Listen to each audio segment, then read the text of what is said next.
Hello everyone. Hello everyone, आज हम लोग स्टार्ट करेंगे क्लास 12th फिजिकल एजुकेशन का chapter 7, that is physical physiological injuries in sports. इसका हमने देख लिया था फर्स्ट पार्ट। सेकंड पार्ट में देखेंगे कि इसमें एक्सरसाइजेज का क्या इफेक्ट पड़ता है ह्यूमन बॉडी या मस्कुलर सिस्टम पर। सबसे पहले बात करते हैं, देखो मस्कुलर शेप और साइज में चेंज आता है। शेप और साइज में चेंज आता है मतलब इंक्रीज हो जाती है साइज, और स्ट्रेंथ हो जाती है हमारी मसल्स। टोन पोजीशन और मसल्स, मसल्स में टोन पोजीशन में आ जाता है। मतलब ये है muscles stay in contact position to certain extent.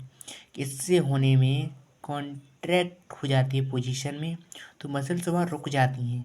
वही होती है हमारी सेमी टेंस स्टेट, मतलब कॉन्ट्रैक्ट हो जाती हैं एक्सटेंट, खिंच जाती हैं, वहीं रुक जाती हैं, उसी को कहते हैं semi tense state.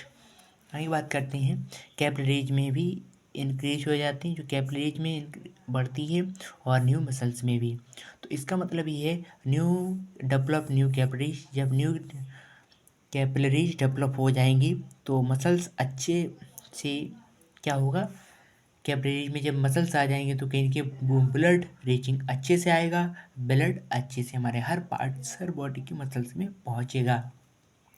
Change in connective tissues, जो हमारे कनेक्टिव टिश्यूज हैं, change in connective tissues, connective tissues में भी डिफरेंट आ जाता है। Stretching capability of the connective tissues, यानी कि कहीं न कहीं जब हमारी फ्लेक्सिबिलिटी आती है तो एक दूसरे से जो टिश्यूज हैं वो कनेक्ट हो जाते हैं, और हमारे इससे कनेक्टिव टिश्यूज में भी अच्छा चेंज आता है। जो हमारे फाइबर्स जो इनएक्टिव पड़े रहते हैं लेक ऑफ एक्सरसाइज से, आज वो क्या हो गए, अच्छे से फील कर रहे होते हैं, और हमारे सारे एक्सरसाइज करने से हमारे जो मसल्स स्ट्रेंथ भी हो जाती हैं और फाइबर्स हमारे एक्टिव हो जाते हैं।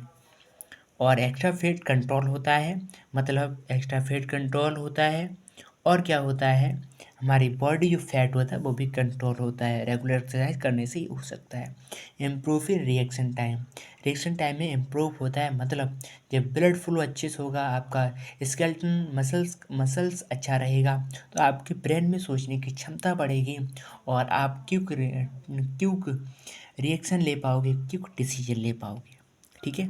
अट्रैक्टिव पर्सनालिटी, जब आपके मसल्स बन जाएंगे, बॉडी अट्रैक्टिव दिखेगी, तो आपकी ये सारी चीज़ें मसल्स और बोन्स स्ट्रॉन्ग हो जाएंगी, आपकी बॉडी वेट का कंट्रोल रहेगा, आप डिसीज से बचे रहेंगे। इसका मतलब आपकी पर्सनालिटी अच्छी हो जाएगी। बात आगे करते हैं, मसल्स मूवमेंट भी अच्छा होने लगा। इफिशियंसी इन मसल्स मूवमेंट, इसका मतलब ये है एक्सरसाइज करते रहोगे तो आपके मसल्स और बोन्स स्ट्रॉन्ग रहेंगी, फ्लेक्सिबल रहेंगी। Increase in lactic acid of tolerance, अब ये होता क्या है, एक मेटाबॉलिक चेंज होता है हमारे बॉडी में। हम लोग पढ़ चुके हैं पहले भी, टॉलरेंस होता क्या है, बस वही होता है। लैक्टिक एसिड एक बायोलॉजिकल सब्सटेंस होता है जो एक्यूमुलेट होता है सब मसल से, और एज अ रिजल्ट हमारे टॉलरेंस कम हो जाता है। तो टॉलरेंस, लैक्टिक एसिड टॉलरेंस यहाँ बढ़ जाता है, तो ये मेटाबॉलिक चेंजेस से होता है, क्योंकि एक्सरसाइज होने से मेटाबॉलिक चेंज होता है। मेटाबॉलिक चेंज होने से हमारे अमाउंट ऑफ एनर्जी में इंक्रीज हो जाता है, मतलब कि इनकी overall increase of change, increasing of amount of energy बढ़ जाती है। Increasing tendon strength, tendons are connective tissues होती हैं। टेंडन क्या होते हैं, हमारे कनेक्टिव टिश्यूज होते हैं, और कनेक्टिव टिश्यूज में पहले से ही चेंज आता है। चेंज आता मतलब स्ट्रक्चर अटैच हो जाते हैं मसल्स और बोन से। टेंडन्स होता क्या है, टेंडन्स होता है जो हमारे मसल्स को बोन से अटैच रखने का काम करता है, ये होता है टेंडन। आगे बात करेंगे लिगामेंट के भी और हमारे कोलेस्टेरोल के भी। Increase in energy of muscles देख चुके हैं, फ्लो अच्छा होगा तो हमारा ब्लड अच्छे से पहुंचेगा, जब ब्लड अच्छे से पहुंचेगा तो ऑक्सीजन अच्छे से पहुंचेगी, मतलब एनर्जी अच्छे से पहुंचेगी। ठीक है। आगे बात करते हैं कार्डियो सिस्टम की। तो कार्डियो रेस्पिरेटरी सिस्टम में दो होते हैं, हार्ट, ब्लड वेसल्स और ब्लड। तो इसमें सिर्फ थोड़ा इंपॉर्टेंट भी बायो का नहीं है, थोड़ा सा बताया जाए, बट हार्ट फंक्शन कैसे काम करता है। तो कहीं न कहीं जब हम भागते हैं, इधर से उधर जाते हैं, एक्सरसाइज करते हैं, तो कहीं न कहीं हार्ट हार्ट पंप कर रहा होता है। हार्ट कहीं न कहीं हार्ट का भी इफ़ेक्ट पड़ता है, कैसे पड़ता है ये देखते हैं।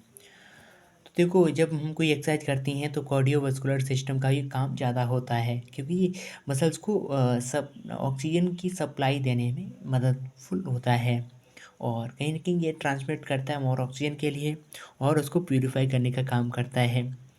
ठीक है, तो हार्ट कैसे काम करता है, एक पंप के जैसे काम करता है और ब्लड को भेजता है हमारे पूरे बॉडी के पार्ट्स में भी by blood vessels. Blood vessels मतलब आर्टरी, बीन्स और कैपिलरीज। बीन्स क्या करती है, हमारे ऑक्सीजनेटेड ब्लड का काम करती, कैरी ऑन करती हैं। आर्टरीज हमारे डीऑक्सीजनेटेड ब्लड को कैरी ऑन करती हैं। तो बीन्स हमारे ऑक्सीजनेटेड ब्लड को कैरी ऑन करती हैं। देखो होता क्या है, टू दी हार्ट तक पहुंचाती है। देखो हार्ट क्या करता है, further sends this blood to the lungs for purification. जैसे हमारे डिऑक्सीनेटेड ब्लड आ जाता है हार्ट के पास, तो हार्ट लंग्स को दे देता है फॉर प्यूरिफिकेशन। और प्यूरिफिकेशन होने के बाद और CO2 चली जाती है बाहर तुरंत। जैसे O2 आया है तो O2 ऑक्सीजनेटेड ब्लड फिर पूरे बॉडी में चला जाता है। ये हमारी प्रोसेस को रिपीट होती रहती हैं। अब बात करेंगे इमीडिएट इफेक्ट ऑफ एक्सरसाइज, मतलब कुछ टर्म, छोटी टर्म की जो जैसे हम एक्सरसाइज करेंगे तो हार्ट पर क्या इम्पैक्ट पड़ेगा। देखो हार्ट बीट आपकी बढ़ जाएगी। हार्ट बीट क्या होता है, जो हमारे हार्ट बीट्स की number of times of heart beats per minute. Per minute में कितनी आपकी हार्ट बीट आ रही है उसको कहते हैं हार्ट रेट। तो हार्ट रेट बढ़ जाता है एक नॉर्मल पर्सन के लिए 72 हार्ट बीट होती हैं पर मिनट। ठीक है, इमीडिएट इफेक्ट जब पड़ता है, जब स्पोर्ट्स पर्सन जब ड्यूरिंग एक्सरसाइज करता है तो during physical activities heart rate बढ़ जाता है, लगभग 200 बीट्स पर मिनट भी हो जाता है। तो इसका मतलब क्या है, जो हमारा नॉर्मल नॉर्मल पर्सन है उसका हार्ट बीट कम होगा और जो एक्सरसाइज पर्सन होगा उसकी हार्ट बीट ज़्यादा होगी। देखो हार्ट बीट बढ़ जाती है तो जो नर नसें हैं उनमें ब्लड अच्छे से फ्लो होगा, तो कहीं ना कहीं ब्लड फ्लो भी अच्छा होगा, एक्टिव मसल्स हो जाएंगे, उनको ज़्यादा ऑक्सीजन रहेगी तो सप्लाई ऑफ ऑक्सीजन भी ज़्यादा होगी। Supply of oxygen through blood अच्छे से होगी तो कहीं ना कहीं हर पार्ट में एक्टिव रहेगा, हर पार्ट एक्टिव रहेगा। देखो अब क्या होगा, का इंक्रीज इन कार्डिक आउटपुट। तो कहीं ना कहीं कार्डिक आउटपुट भी इंक्रीज आएगा। तो कार्डिक आउटपुट होता क्या है, the total amount of blood, कितना अमाउंट है ब्लड का जो पंप हुआ जा रहा है वेंट्रिकल्स के द्वारा। वेंट्रिकल्स के द्वारा कितना ब्लड पंप हुआ है पर मिनट, ये तो कहते हैं कार्डिक आउटपुट। क्योंकि वेंट्रिकल्स का इंपॉर्टेंट रोल है। तो रेगुलर एक्सरसाइज करने से आपका जो कार्डिक आउटपुट है ज़्यादा होने लगता है, मतलब ब्लड अमाउंट का बढ़ जाता है, यानी कि ब्लड अच्छे से पहुंचने लगता है। मतलब 14 से 20 लीटर जा रहा होता है, अब अगर एक्सरसाइज करोगे तो आपको 25 से 35 लीटर्स पर मिनट भी आ सकता है। अब बात करेंगे इंक्रीज इन स्ट्रोक वॉल्यूम। तो हार्ट से भी होता है। तो स्ट्रोक वॉल्यूम का मतलब यहाँ पर ये है, जब आप quantity of blood sent, stroke volume होता क्या है, स्ट्रोक वॉल्यूम जब आप सिंगल वेंट्रिकल, तो वेंट्रिकल से कितनी क्वांटिटी ब्लड भेजा जा रहा है मेन आर्टरी तक, मेन आर्टरी तक कितना ब्लड भेज रही है हमारी वेंट्रिकल्स, उसको कहते हैं स्ट्रोक वॉल्यूम। तो जब एक्सरसाइज करोगे तो जो हमारा ब्लड स्ट्रोक वॉल्यूम है वो बढ़ जाता है, क्योंकि मसल्स में एनर्जी होती है तो मसल्स की एनर्जी मांगने लगती है, तो एनर्जी यही पहुंचाता है। ठीक है, बात करेंगे लॉन्ग टर्म इफेक्ट। अब लॉन्ग जैसे हम एक्सरसाइज ज़्यादा करेंगे तो उसका इफेक्ट क्या पड़ता है, आइए देखते हैं। जब हम ज़्यादा कोई जैसे भाग रहे हो तो 6 किलोमीटर भागो तो आपका वहाँ से साइज ऑफ हार्ट रेट भी कम हो जाएगा। ठीक है, स्टार्टिंग में तो आपका हार्ट रेट बढ़ेगा फिर आपका कम हो जाएगा और आपकी मसल स्ट्रेंथ भी मजबूत हो जाएंगी। इसमें ये कह रहा है इंक्रीजिंग साइज ऑफ हार्ट का साइज आपकी बढ़ जाएगा इससे आपकी, क्योंकि यहाँ पर इफेक्ट पड़ेगा साइज हार्ट पर, तो हार्ट का जो साइज है वो भी बढ़ जाएगा। तो मसल्स कहीं न कहीं हार्ट की मजबूत हो जाएंगी और हार्ट की जो वॉल्स हैं वो भी कहीं की मजबूत हो जाएंगी। स्ट्रोक वॉल्यूम में इंक्रीज पहले भी आया है अब भी आएगा, क्योंकि हमें चाहिए क्या, हाई एनर्जी जब होगा जब आप ज़्यादा भागोगे। तो डिक्रीजिंग रेस्टिंग हार्ट रेट, वही हमारा रेस्टिंग रेट जो ये हुआ करता है हार्ट रेट, वही यहाँ अब इतना हो सकता है लेकिन इससे अब लगभग 140 हार्ट रेट रहेगा। ज़्यादा करोगे तो हार्ट रेट कम हो जाता है। इंक्रीज इन कैपिलरीज, कैपिलरीज में मतलब वही ब्लड सर्कुलेशन अच्छा रहेगा। ब्लड सर्कुलेशन अच्छा होगा, जो हमारी ब्लॉक्ड कैपिलरीज पड़ी हुई हैं वो भी खुल जाएंगे, ब्लड सर्कुलेशन अच्छा होगा और हमारे जो बॉडी पार्ट्स हैं ब्लड को लेने लगेंगे। और एक्सेस ब्लड सर्कुलेशन से क्या होगा, न्यूट्रिएंट्स का भी सप्लाई होने लगेगा ज़्यादा से ज़्यादा और पर्सन बिकम्स हेल्दी हो जाएगा। तो कहीं न कहीं हार्ट फंक्शन अच्छे से काम करता है एक्सरसाइज पर भी। कंटोनेंट कोलेस्टेरॉल, और कोलेस्टेरॉल होता क्या है? देखो एक सॉफ्ट और बेगची सब्सटेंस चिपचिपा पदार्थ होता है हमारे हर एक बॉडी पार्ट्स में। मतलब कहीं न कहीं ये आर्टरी जो बीच से जो नसें होती हैं ना, उसके अंदर जब ब्लड फ्लो हो रहा होता है, तो जो बॉडी पार्ट्स से भी ये आ जाता है और हमारे डाइट से भी कहीं न कहीं फाइबर कुछ लग कर के आ जाता है, वही होता है कोलेस्टेरॉल। जब ब्लड फ्लो अच्छे से होगा, तो कहीं न कहीं हमारी जो कोलेस्टेरॉल है वो कम हो जाएगा। कोलेस्ट्रॉल वहाँ से चिपचिपा पदार्थ हट जाएगी जब जल्दी जल्दी मूवमेंट होगा ब्लड का, तो कहीं कि कोलेस्ट्रॉल कम हो जाएगा और हमारी जो नस है वो साफ़ हो जाएगी, तो ब्लड प्रेशर भी नहीं होगा। तो ब्लड प्रेशर कहीं कि रिमेंस कंट्रोल हो जाएगा। इससे क्या होगा, रेगुलर एक्सरसाइज से आपकी जो हार्ट पेशेंट डिसीज़ हैं तो उनको ये करना चाहिए। फर्स्ट रिकवरी रेट क्या है? वही रिकवरी रेट है जो हम लोग पढ़ते आ रहे हैं, वही हार्ट रेट है ना। रिकवरी रेट क्या है? The speed at which the heart rate returns normal. Normal आ जाता है हमारा हार्ट रेट रिटर्न्स, उसको कहते हैं फास्ट रिकवरी रेट। किसी का फास्ट रिकवरी रेट कम होता है, किसी का ज़्यादा होता है। जब किसी 3 किलोमीटर दौड़ोगे तो उसका तुरंत फास्ट रिकवरी रेट हो जाता है, कभी 6 किलोमीटर दौड़ करोगे तब किसी का हो पाता है। तो कहीं कि ये डिपेंड करता है बॉडी टू बॉडी। बात करेंगे effect of exercise on respiratory system. तो रेस्पिरेटरी सिस्टम होता ये है, देखो रेस्पिरेटरी सिस्टम सबसे पहले जो हमारी सांस होती है वो नोस्ट्रल से जाती है और फिर वो पास होती है नसल पैसेज से माउथ, जिसको कहते हैं। फिर माउथ कैविटी नीचे होती है, नसल कैविटी से जाएगी, फिर आएगी पिल्ला से मतलब फेरेनिक्स, फिर लैरिंक्स, फिर आएगी हमारे ट्रकिया जिसको हम बाइंड पाइप कहते हैं। फिर ये रिंग्स ऑफ कार्टिलेज बनी होती हैं कार्टिलेज की, इसी प्रोटेक्ट करती है कार्टिलेज से। फिर ये ट्रैकिया में आएगा, ट्रैकिया से ब्रांच में बढ़ जाएगा मतलब ब्रॉन्चस में जाएगा, फिर वो ब्रॉन्चुलिस में जाएगा, ब्रॉन्चुलिस से आएगा अल्वेोलर ट्यूब में। अल्वेोलर ट्यूब ये होते हैं, ये ब्रॉन्चुलस होते हैं, ट्यूब में होती है अल्वेोली जिसको हम ईयर सेक्स कहें। ये फंडामेंटल है हमारे रेस्पिरेटरी सिस्टम के लिए। तो कुछ हम टर्म्स की बात करेंगे, टर्म को पढ़ लेंगे तो पूरा क्लियर हो जाएगा। सबसे पहले बात करेंगे टाइडल वॉल्यूम क्या होता है।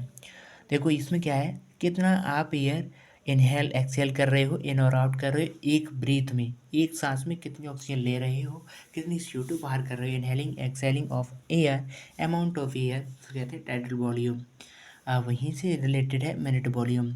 अभी जो हम सांस ले पा रहे हैं और इनहेल और एक्सहेल कर रहे हैं, उसी अमाउंट ऑफ एयर को एवरी मिनट कहते हैं मिनट वॉल्यूम। अब ब्रीथिंग कैपेसिटी क्या होता है, मैक्सिमम अमाउंट ऑफ एयर, कितनी एयर का मैक्सिमम अमाउंट है जो आप एक्सेल कर पाते हो, कितनी एक्सपेल कर रहे हो आफ्टर इनहेलिंग। इनहेलिंग करने के बाद कितनी अमाउंट ऑफ एनर्जी या एयर आप एक्सेल कर रहे हो, उसको कहते हैं ब्रीथिंग कैपेसिटी, बाहर निकाल रहे हो। रेसिडुअल वॉल्यूम क्या है, आपने इनहेलिंग ज़्यादा कर लिया, एक्सेलिंग कम कर रहे हैं, मतलब कुछ एनर्जी बच गई, तो उसी अमाउंट ऑफ एयर जो लेफ्ट हो गई है हमारे लंग्स में रह गई है, उसको कहते हैं रेसिडुअल वॉल्यूम। बात करेंगे सेकेंड बाइंड क्या होता है, जो हमारे प्लेयर्स कंटिन्यूस एक्सरसाइज कर रहे होते हैं, पहले उन्हें इनहेलिंग प्रॉब्लम्स होती हैं, initial breathing problems, and after जब रेगुलर एक्सरसाइज करती हैं, ब्रीथिंग करती हैं, तो बिकम्स नॉर्मल हो जाती हैं और फर्दर ऑक्सीजन इनहेल करने लगती हैं टू कंटिन्यू विथ एक्टिविटी, इसको कहते हैं हम जैसे सेकेंड बाइंड। अब बात करेंगे एक्सरसाइज से क्या इफेक्ट पड़ता है ह्यूमन रेस्पिरेटरी सिस्टम पर। देखो रेस्पिरेटरी सिस्टम में जो भी इम्पोर्टेंट्स यूज हो रहे हैं, जो भी बॉडी पार्ट्स उसमें लग रहे हैं, तो वो कहीं ना कहीं भावी रोल प्ले करेगा। सबसे पहले बात करेंगे डिक्रीज इन रेस्पिरेशन रेट, तो रेस्पिरेशन रेट भी कम हो जाएगा। नॉर्मल पर्सन रेस्पिरेशन रेट क्या होता है, आपने कितनी नंबर ऑफ ब्रीथ ली हैं पर minute, number of breath taken पर मिनट, उसको कहते हैं रेस्पिरेटरी रेट। तो रेस्पिरेटरी रेट किसी एक नॉर्मल पर्सन का, the high level sports person का जो एक्सपीरियंस करता है लगभग 68 ब्रीथ पर मिनट, और इंस्टेड ऑफ रेस्ट वाले नॉर्मल पर्सन 10 से 15 ब्रीथ पर मिनट, तो कहीं ना कहीं रेस्पिरेशन रेट कम हो जाता है। Increase in total air capacity लगभग 500 ग्राम से 700 ग्राम तक पहुंच जाएगा। टोटल एयर कैपेसिटी क्या, तो आप जानते ही हो टोटल एयर क्या होता है, टोटल एयर लिखा हुआ है अमाउंट ऑफ एयर, कितना अमाउंट ऑफ एयर है वहाँ का, that is inhaled and exhaled in every breath is called tidal air. ठीक है, वही होता है कि कितनी एवरी ब्रीथ, प्रत्येक ब्रीथ में कितना इनहेल और कितना एक्सहेल कर रहे हो, उसको कहते हैं टाइडल हेयर। आपकी बढ़ सकती है आप ड्यूरिंग एक्सरसाइज करोगे तब। इंक्रीजिंग वाइटल एयर कैपेसिटी, तो वाइटल कैपेसिटी यही होती थी आपने कितना इनहेल एक्सहेल करते हैं विद ह्यूमन एफर्ट से, जिसको हम वाइटल एयर कैपेसिटी कहते हैं, कितनी मैक्सिमम। अगर नॉर्मल होती तो उसको हम सीधा नाम देते थे टाइडल वॉल्यूम। अब मैक्सिमम की बात आ गई तो उसको कह देंगे हम वाइटल एयर कैपेसिटी। लगभग इतनी होती है नॉर्मल पर्सन के लिए। जब आप रेगुलर एक्सरसाइज करोगे तो 3545 से हो जाएगी 5500 मिलीग्राम, मतलब 5500 या ml कह दो, वो आपके ऊपर डिपेंड करता है। एक्सरसाइज करने से रेस्पिरेटरी सिस्टम में पर्सन एक्सरसाइज करेगा, रेगुलर एक्सरसाइज करने से न्यू ब्लड वेसल्स बन जाती हैं, तो कहीं ना कहीं आपकी कैपेसिटी, लंग्स की कैपेसिटी भी इंक्रीज हो जाती है। हमने पहले बताया लंग्स कहाँ का रेस्पिरेटरी सिस्टम में आता है, रेस्पिरेटरी सिस्टम लंग्स के ऊपर डिपेंड करता है, तो लंग्स की मसल स्ट्रेंथ अच्छी हो जाएगी। Improvement gas exchange capacity, gas exchange जल्दी जल्दी एकदम रेस्पिरेटरी सिस्टम आप करोगे तो रेस्पिरेशन अच्छे से होगा, तो कहीं ना कहीं गैस एक्सचेंज कैपेसिटी बढ़ जाएगी। क्या होगा, अल्वेओली में ज़्यादा एनर्जी आएगी और ज़्यादा एनर्जी जाएगी, एयर का एक्सचेंज अच्छे से होगा, तो कहीं के regulation of gases and muscles are supplied करेंगे ऑक्सीजन को, जिससे क्या होगा, हमारा फटीग कम हो पाएगा। ठीक है, स्ट्रॉन्गर ब्रीथिंग रेस्पिरेटरी मसल्स, जितने भी देखो हमने पहले ही बोला था, जितने भी रेस्पिरेटरी सिस्टम मसल्स हैं वो स्ट्रांग हो जाएंगे ब्रीथिंग रेट से। तो कहीं से कैपेसिटी पहले ही बढ़ गई गैस एक्सचेंज की, मतलब एक्टिवनेस ऑफ एल्वली, क्योंकि एल्वली में अब जाना क्या हो जाएगा, फिजिकल एक्टिविटीज़ क्या होगा, मैक्सिमम कैपेसिटी हो जाएगी अंदर, वहाँ एल्वली काम करेंगे। Increasing ventilatory efficiency, ventilatory efficiency क्या होता है, कितना ऑक्सीजन आप एक्सट्रैक्ट कर पाते हो, पा पाते हो फ्रॉम एयर, एयर से आपने कितनी ऑक्सीजन एनर्जी निकाल पाए, उसको कहते हैं वेंटिलेटरली वेंटिलेटरली इफिशियंसी। आप जो नॉर्मल पर्सन होता है वो क्या करता है, लगभग 15 लीटर में से 1 लीटर बचा पाता है। अगर आप रेगुलर एक्सरसाइज करोगे तो आपको लगभग 12 लीटर ऑफ गैस से ही आप 1 लीटर ऑक्सीजन गैस कर पाओगे। जैसे आप इसमें 60 लीटर ऑफ गैस में 4 लीटर पा पाओगे, इसमें आप लगभग 60 लीटर में 5 लीटर निकालोगे क्या, गैस। ठीक है, तो इनकी रेसिडुअल एयर वॉल्यूम, इसमें भी रेसिडुअल एयर वही हमारी अब एनर्जी ज़्यादा स्टोर हो जाएगी, नीचे रिमेंस रह जाएगी। इन माइनट वॉल्यूम, जो हमारे मिनट वॉल्यूम में जो इनहेल कितना इनहेल एक्सहेल कर रहे हो वो भी बढ़ जाएगा। स्पीडी रिकवरी रेट बढ़ जाएगा, जैसे नहीं आपका जल्दी रिकवर हो जाएगा, रिकवरी रेट बढ़ जाएगा।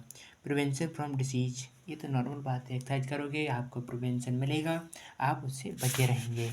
Next, thank you and thank you everyone.